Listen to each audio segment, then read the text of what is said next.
Matthew 6 RSV. Concerning almsgiving.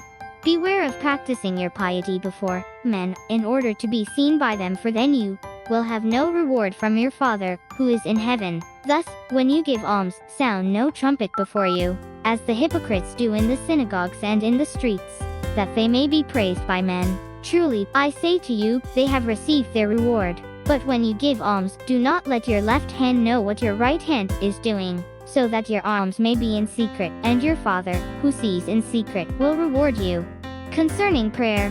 And when you pray, you must not be like the hypocrites, for they love to stand and pray in the synagogues and at the street corners, that they may be seen by men. Truly, I say to you, they have received their reward. But when you pray, go into your room and shut the door, and pray to your Father, who is in secret, and your Father, who sees in secret, will reward you. And in praying do not heap up empty phrases, as the Gentiles do, for they think that they will be heard for their many words.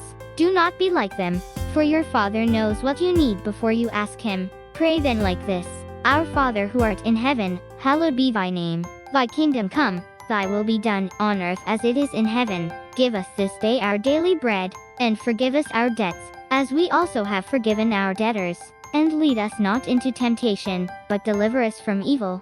For if you forgive men their trespasses, your heavenly Father also will forgive you. But if you do not forgive men their trespasses, neither will your Father forgive your trespasses.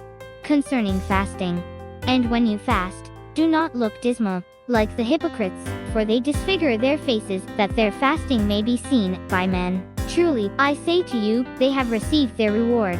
But when you fast, anoint your head, and wash your face, that your fasting may not be seen by men, but by your Father, who is in secret, and your Father, who sees in secret, will reward you. Concerning treasures.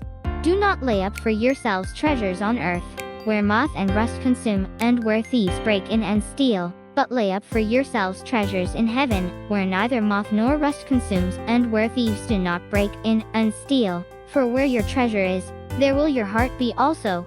The sound eye. The eye is the lamp of the body. So, if your eye is sound, your whole body will be full of light. But if your eye is not sound, your whole body will be full of darkness. If then the light in you is darkness, how great is the darkness? Serving two masters.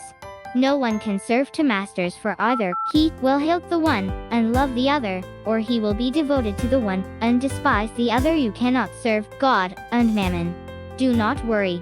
Therefore I tell you, do not be anxious about your life, what you shall eat or what you shall drink, nor about your body, what you shall put on. Is not life more than food, and the body more than clothing? Look at the birds of the air. They neither sow nor reap nor gather into barns, and yet your heavenly Father feeds them. Are you not of more value than they? And which of you by being anxious can add 1 cubit to his span of life? And why are you anxious about clothing?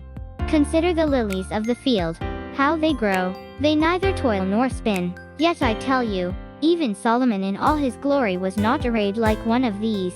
But if God so clothes the grass of the field, which today is alive and tomorrow is thrown into the oven, will he not much more clothe you, O men of little faith? Therefore do not be anxious, saying, What shall we eat? Or what shall we drink? Or what shall we wear? For the Gentiles seek all these things, and your heavenly Father knows that you need them all. But seek first his kingdom and his righteousness, and all these things shall be yours as well.